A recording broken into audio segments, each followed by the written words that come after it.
Hello everyone, welcome to my channel Online GS by Divakar. In this lecture we will discuss about second part of PGT 2016 paper. तो इसमें हम लोग second part देख रहे हैं 2016 के पेपर का, और ये पेपर आपका PGT 2016 का है जो 2019 में हुआ था। फर्स्ट पार्ट में आप लोगों ने 1 से लेकर 25 प्रश्न देख लिया है। इसमें हम लोग 26 से लेकर 50 प्रश्न देखेंगे, और ये प्रश्न आपका न केवल PGT बल्कि गवर्नमेंट इंटर कॉलेज हो गया, डिग्री कॉलेज हो गया, और साथ ही साथ असिस्टेंट प्रोफेसर, UGC नेट सभी के लिए महत्वपूर्ण है। और प्रश्नों का स्तर भी उतना हाई लेवल का नहीं है, लेकिन सभी टॉपिक ऑलमोस्ट यहाँ पे टच किए गए हैं आपके ज्योग्राफी के सिलेबस से। तो इसलिए इस वीडियो को लास्ट तक देखिएगा। और PGT का जो हमारा बैच चल रहा है, यदि आप ज्वाइन करना चाहते हैं तो ये आपका 20 अक्टूबर से स्टार्ट होगा। ठीक, तो यहाँ पे आप व्हाट्सअप कीजिएगा तो वहाँ पे आपको डिटेल प्रोवाइड करा दिया जाएगा। चलिए स्टार्ट करते हैं यहाँ से हम लोग। तो 26वां प्रश्न है। 25 प्रश्न को आप लोगों ने देख लिया था। 26 में हम लोग देख रहे हैं कि करेवा अच्छी तरह से जानी जाती है। तो करेवा क्या होती है? तो इसमें दिया है कि सेब की कृषि के लिए ये अच्छा होता है, केले की खेती के लिए, अंगूर की कृषि के लिए, या केसर की कृषि के लिए। तो इसमें जो आपका राइट आंसर हो जाएगा, करेवा जो मृदा होती है ये केसर की खेती के लिए उपयुक्त होती है। करेवा क्या होता है इसको थोड़ा सा समझ लीजिए, क्योंकि ज़्यादातर लोगों के प्रश्न ये पूछे गए थे, और ये आपका UPPCS में भी पूछा गया है। तो UPPCS में भी जो आपके अभी पूछे गए हैं प्रश्न, उसको भी आप देख लीजिएगा, क्योंकि वहाँ पे PGT और TGT वाले प्रश्न कई उसमें पूछे गए हैं, और प्रश्न अच्छे पूछे गए हैं ज्योग्राफी के। तो उसको मैं करा दूंगा अलग से करके। लगभग 30 से 40 प्रश्न उसमें ज्योग्राफी के ही आए हैं इन्वायरमेंट को लेके। तो यहाँ पे करेवा जो है वो क्या है, केसर की खेती के लिए उपयुक्त मृदा होती है। और ये करेवा क्या होता है कि कश्मीर की घाटी में जो अंतर पहाड़ी घाटी होती है, वहाँ पे यानी प्लिस्टोसीन युग में जो झील थे वो उनके एकत्रित होने से उनका जो निक्षेप था या अवसाद सा, उससे जो मृदा बनती है उसी को बोला जाता है करेवा। और ये जो मिट्टी होती है बारीक और दानेदार रेत की होती है, और ये दोमट और नीली रेत वाली मिट्टी के जमाव से बनी होती है। तो कश्मीर में जो कमर्शियल एग्रीकल्चर होता है उसके लिए ये मृदा बहुत ही महत्वपूर्ण मानी जाती है। जो पामपुर का करेवा है मुख्य रूप से वो आपका केसर की कृषि के लिए माना जाता है। और इसके अलावा इसमें आपका बादाम हो गया, अखरोट हो गया। इसी मिट्टी में क्या है, बादाम, अखरोट, खुबानी, अखरोट है, खुबानी है। तो ध्यान दीजिएगा कि करेवा में कौन कौन सी और कृषि होती है। तो बादाम की भी, अखरोट की भी, खुबानी की। ठीक, अगला प्रश्न देखते हैं। सबसे गहरी नदी घाटी पाई जाती है।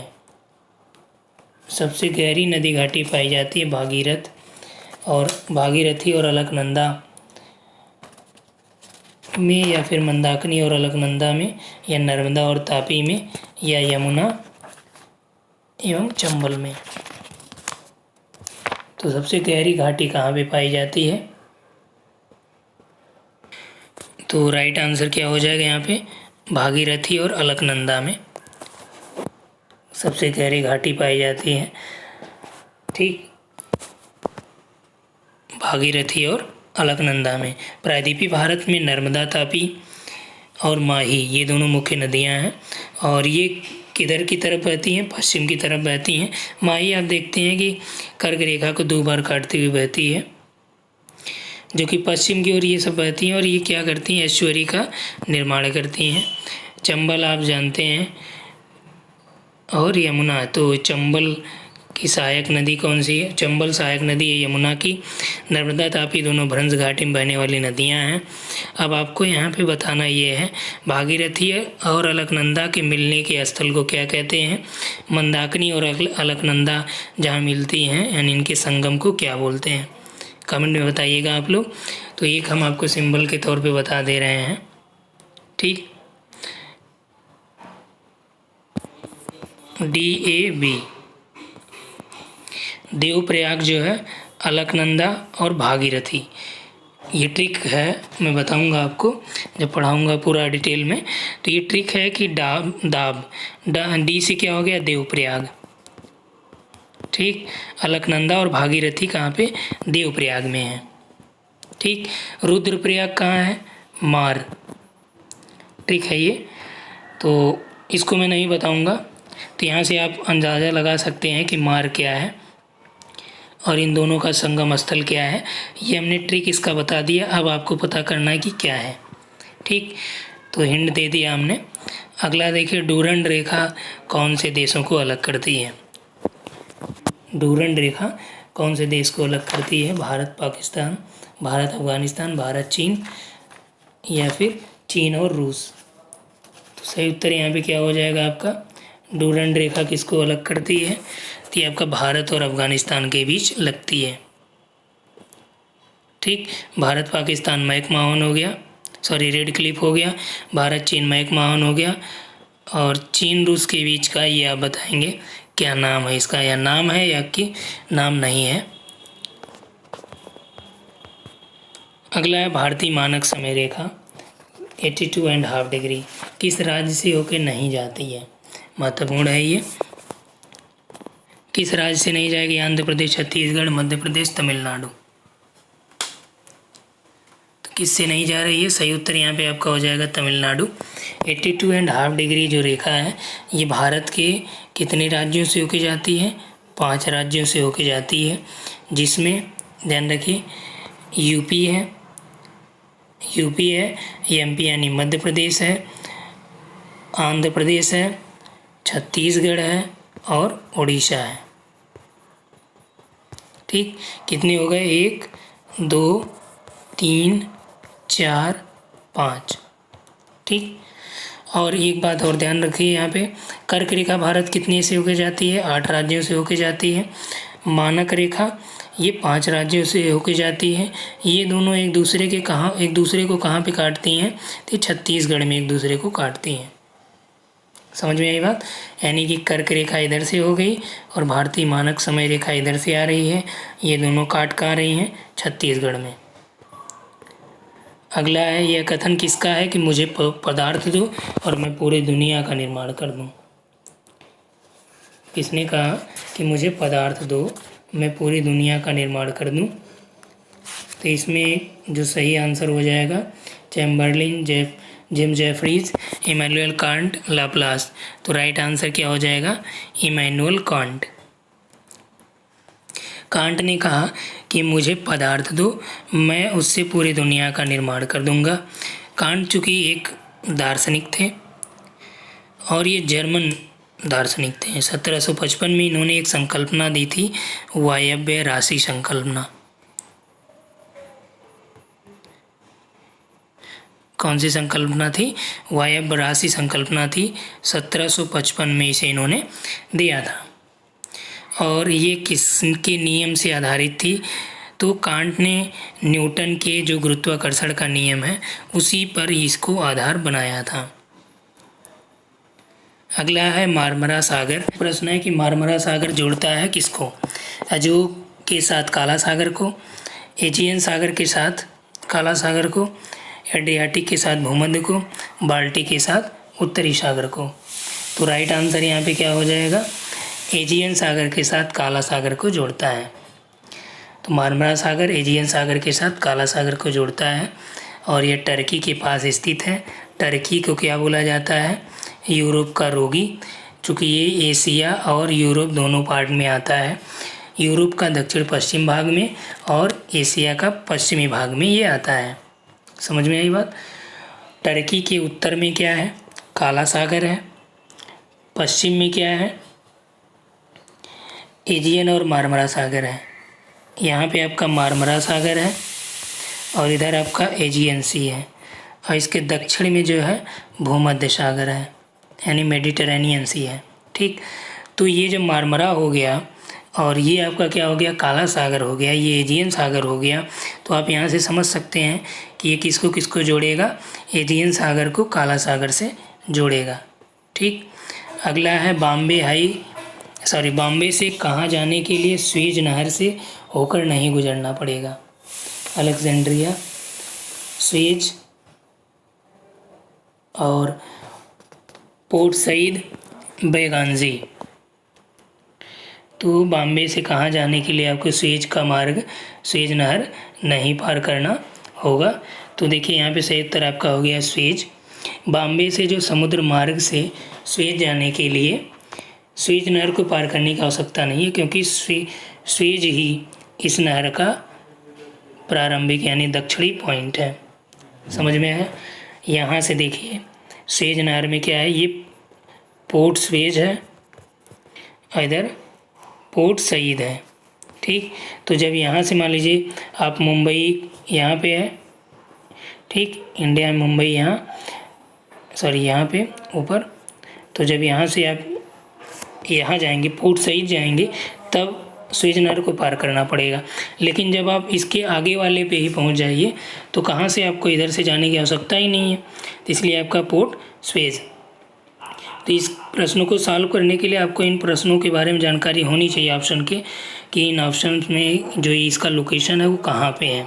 ठीक, ये नहर जो है मिस्र के सुएज और पोर्ट सईद के बीच है। अलेक्जेंड्रिया जो है कहाँ पे है, मिस्र में है। बेगांजी कहाँ पे है, ये आपका लीबिया है। तो इससे आगे जाने पे आपका बाएं तट पे ये दोनों स्थित हैं, बेगांजी और अलेक्जेंड्रिया। सुएज नहर किन दो स्थलों या महाद्वीपों के मध्य की दूरी को कम करती है? तो सुएज नहर जो है किन दो स्थलों के बीच की दूरी को कम करती है? यूरोप और दक्षिण एशिया, दक्षिण अफ्रीका, अमेरिका और अफ्रीका, यूरोप और उत्तरी अमेरिका, ऑस्ट्रेलिया और दक्षिणी एशिया। तो ये किन के बीच की दूरी कम करती है? यूरोप और दक्षिण एशिया का। क्योंकि सुएज नहर का जो निर्माण हुआ था 1869 के आसपास जो है इसका परिचालन चालू किया गया था, यानी आवागमन इसमें खोल दिया गया था। और ये भूमध्य सागर और लाल सागर को जोड़ने वाली नहर है सुएज नहर। लगभग 7000 किलोमीटर की दूरी एशिया और यूरोप के बीच की कम हो गई, क्योंकि इधर आपका ये केप ऑफ गुड होप यानी उत्तमाशा जो अंद्वीप है, यहाँ से घूम के जाने के बजाय अब यहाँ से डायरेक्ट जो है सुएज नहर के थ्रू जा सकते हैं। तो ये किसको किसको जोड़ती है? यूरोप और एशिया के मध्य की दूरी को इससे कम हो गया। और इस नहर को बनाने में फ्रांसीसी इंजीनियर थे फर्डिनेंड द लेसेप्स, इनकी महत्वपूर्ण भूमिका रही थी।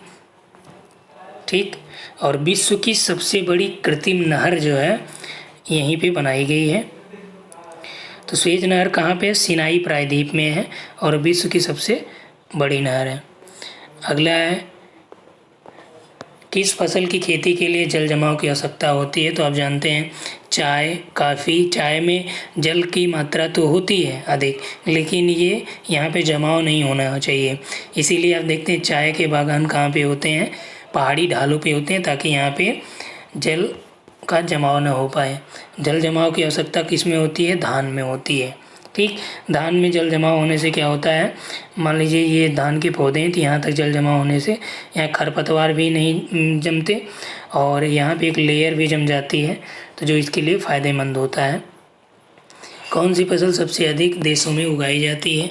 मक्का, बाजरा, चावल, गेहूँ।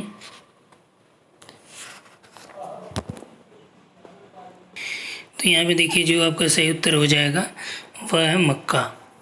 सबसे अधिक देशों में ये उगाया जाता है और अलग अलग देशों में कहीं भोजन के लिए, कहीं पशुओं को चारे के लिए इसका उपयोग होता है।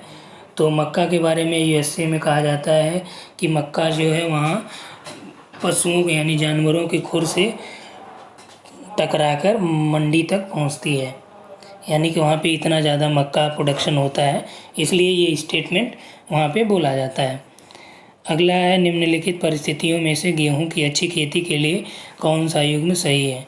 तो गेहूं का जो प्रोडक्शन करने के लिए अच्छा आपको क्या करना चाहिए? तो इसमें देखिए सही उत्तर आपका कौन सा हो जाएगा? गेहूं की अच्छी खेती के लिए कम तापमान चाहिए और कम वर्षा भी चाहिए। जो वर्षा इसमें आवश्यकता होती है वो लगभग 60 से लेकर 100 सेंटीमीटर वर्षा चाहिए और लगभग 50 से 60% आर्द्रता होनी चाहिए। ठीक, टेम्परेचर बहुत ज़्यादा नहीं होना चाहिए, लगभग 27 डिग्री के आसपास जो है टेम्परेचर उसको चाहिए। अलग अलग जगह बहुत ज़्यादा एक्यूरेसी इसका नहीं होता है, लेकिन ये एक आदर्श दशा मानी जाती है कि लगभग इसके आसपास चाहिए। लेकिन फसल बोते समय जो है इसकी टेम्परेचर लगभग 20 से लेके 22 तक चाहिए।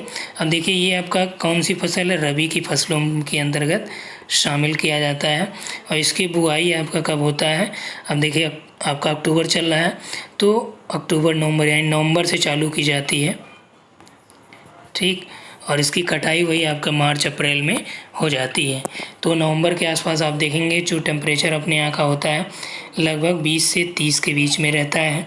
मार्च अप्रैल में भी वही 25 से 30 के बीच में रहता है, यानी कि इसका जो आदर्श टेम्परेचर चाहिए वो 20 से 25 तक चाहिए होता है, ठीक।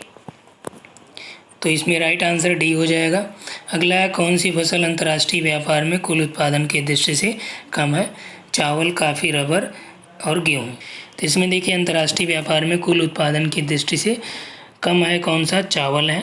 तो जो फूड एग्रीकल्चर ऑर्गेनाइजेशन है उसके आंकड़े की नज़र हम लोग देखें, उस पे आंकड़ों पे देखें तो 2018 में जो आपका विश्व का कुल उत्पादन की दृष्टि से फसलों में चावल का, गन्ना और मक्का के बाद तीसरे नंबर पे है। अधिक उत्पादन होते हुए भी स्थानीय स्तर पे क्या होता है, इसका उत्पादन अन्य देशों में अधिक उपभोग होने की वजह से अंतर्राष्ट्रीय व्यापार में अन्य फसलों की अपेक्षा इसका अनुपात काफ़ी कम होता है। क्योंकि अक्सर आप देखेंगे ज़्यादातर जो देश हैं इसका प्रोडक्शन भी होता तो है ज़्यादा, तीसरे नंबर पे है प्रोडक्शन में, किसके बाद, गन्ना और मक्का के बाद। लेकिन अंतर्राष्ट्रीय व्यापार में इसका लोग जैसे बेचते कम है, खरीदते कम है, बेचते कम है, ठीक। तो ये उपभोग इसका ज़्यादा होता है, इसलिए इसका अंतर्राष्ट्रीय व्यापार कम होता है।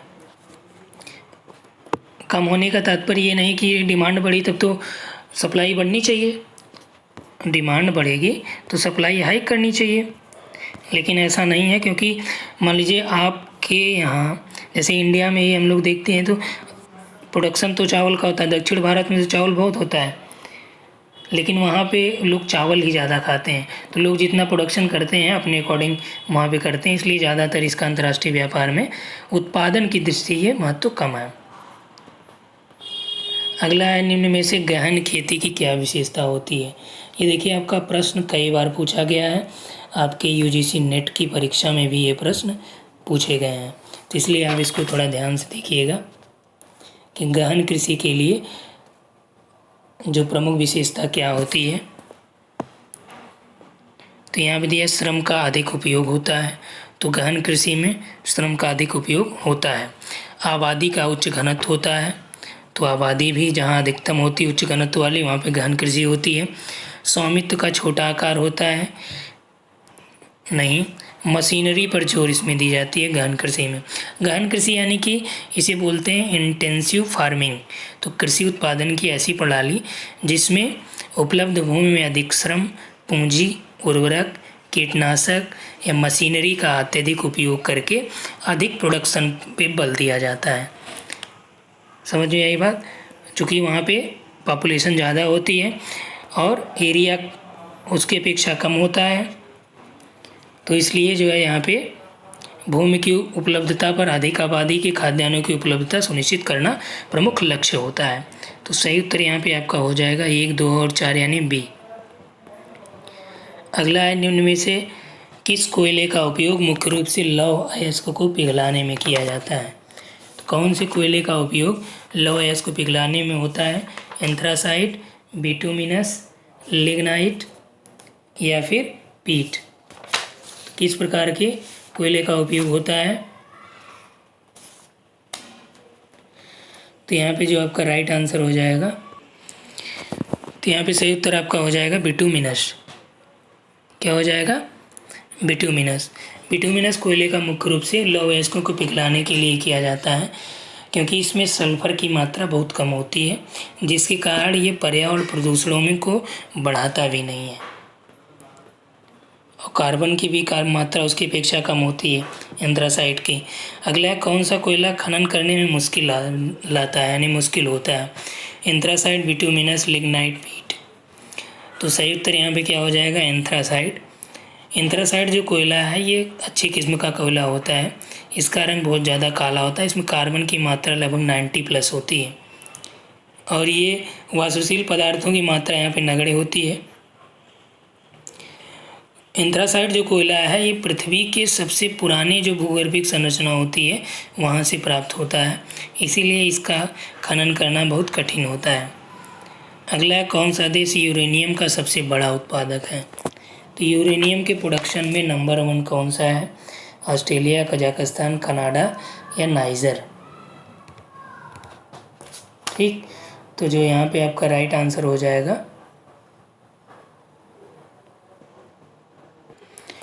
तो यहाँ पे देखिए कजाकिस्तान, अभी हाल ही का जो आंकड़ा आया है उसके अकॉर्डिंग हम देखेंगे तो कजाकिस्तान जो है यूरेनियम का सबसे बड़ा उत्पादक है। तेल उत्पादन के लिए प्रसिद्ध क्षेत्र या स्थान की जोड़ी है गवार, मस्जिद सुलेमान, पेशावर और लाहौल-पिंडी, कालगोरली और कुलगाड़ी, रानीगंज और झरिया। रानीगंज झरिया में यहाँ कोयला होता है, कालगोडी और कुलगाड़ी में ये सोने से रिलेटेड खाने हैं। ठीक, और पेशावर, रावलपिंडी ये भी आपका तेल के प्रोडक्शन के लिए नहीं है, ये आपका पाकिस्तान में पड़ता है। गवार, मस्जिद सुलेमान, अब देखिए एलिमिनेशन मेथड से हमने निकाला, ये भी गलत, ये भी गलत, ये भी गलत, तो आपके पास बचा ये, तो ये आपका सही हो जाएगा। तो ये गवार और मस्जिद सुलेमान जो प्लेस है ये आपका सऊदी अरब और ईरान में स्थित है, तो ये तेल के उत्पादन के लिए खाने हैं, तेल उत्पादन का यहाँ पे कुआं है। अगला है कि कौन सा पेट्रोलियम भंडारण में समृद्ध नहीं है? अल्जीरिया, मिस्र, लीबिया, मोरक्को।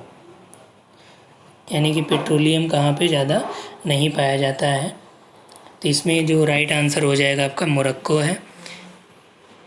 ठीक, तो ये अभी हाल ही में आपका पेपर हुआ है तो उसमें ये पूछा गया है कि कौन सा पेट्रोलियम भंडारण में समृद्ध नहीं है, और उसमें ये पूछा था कि निम्न में से कौन सा स्टेटमेंट गलत है? तो मोरक्को में जो है बहुत कम मात्रा में पेट्रोलियम भंडार हैं, लेकिन जो आपका वर्ल्ड एनर्जी डेटा है 2019 का, तो उसको आप देखेंगे तो 2018 के अंत तक जितना भी प्रोडक्शन हुआ है उसमें दिया गया है। तो इसमें यदि देखें अल्जीरिया जो है ये लगभग 1.5 बिलियन टन का प्रोडक्शन किया है, मिस्र में 0.4 है बिलियन टन, लीबिया में 6.3 बिलियन टन है, वहीं मोरक्को में इतना नहीं है, बहुत कम मात्रा में ये है।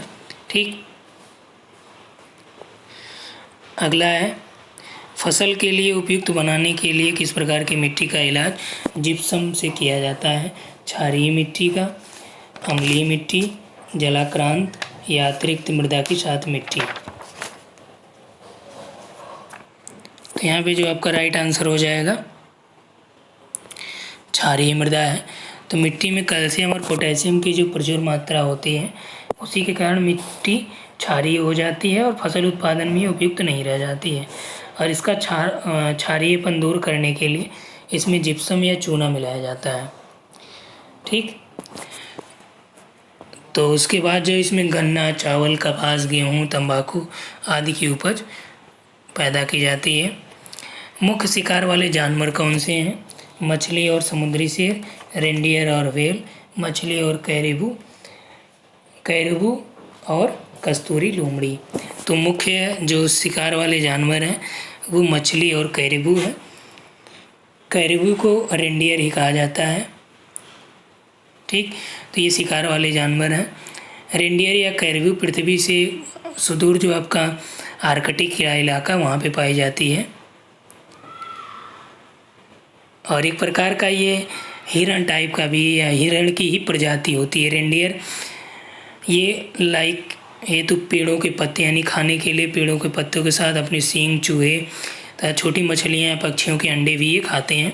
समुद्री जो शेर सामान्यतः मांसाहारी होते हैं जो विभिन्न मछलियाँ, ऑक्टोपस या स्क्विड आदि का शिकार करते हैं। ठीक, तो रेंडियर का शिकार भी होता है। तो यहाँ पे मछली और कैरिबू जो है ये मुख्य शिकार वाले जानवर हैं। सघन सन्निवेश कहाँ पे पाया जाता है? यानी बसाव, जो बसाव जो है सबसे ज़्यादा सघन कहाँ पे देखा जाएगा?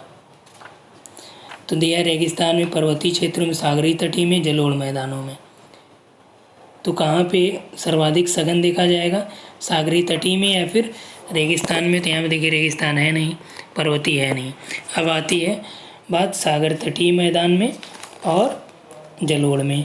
तो यहाँ पे सबसे ज़्यादा सघन अधिवास कहाँ देखने को मिलेगा, जलोढ़ मैदानों में, क्योंकि जलोढ़ में जो आपका जल की भी उपलब्धता रहेगी।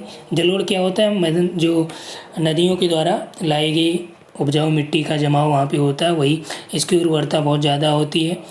तो इसीलिए आप देखते हैं ज़्यादातर मृदु घाटी जो सभ्यताओं का पता चला है वो नदियों के किनारे ही विकसित हुई है। वहाँ पे जलोढ़ मृदाएँ पाई जाती हैं जो रहन सहन के लिए भी उपयुक्त होती हैं और खाद्यान्न हेतु प्रोडक्शन के लिए बहुत ज़्यादा उर्वरता यहाँ पे विद्यमान रहता है।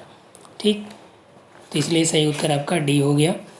अगला है, निम्न में से कौन सा सबसे छोटा शहर है, मनीला, जकार्ता, कुआलालंपुर या फिर ओसाका। तो सही उत्तर यहाँ पे हो जाएगा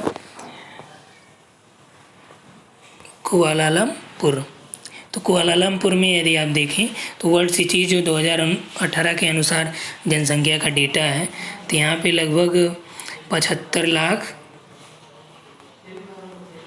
लोग यहाँ पे निवास करते हैं, जबकि जकार्ता में आपका लगभग जो है 5 लाख लोग यहाँ पे हैं। जकार्ता में 1 करोड़ लोग हैं। ओसाका की बात हम लोग करें तो ओसाका में लगभग 1,92,00,000 लोग हैं।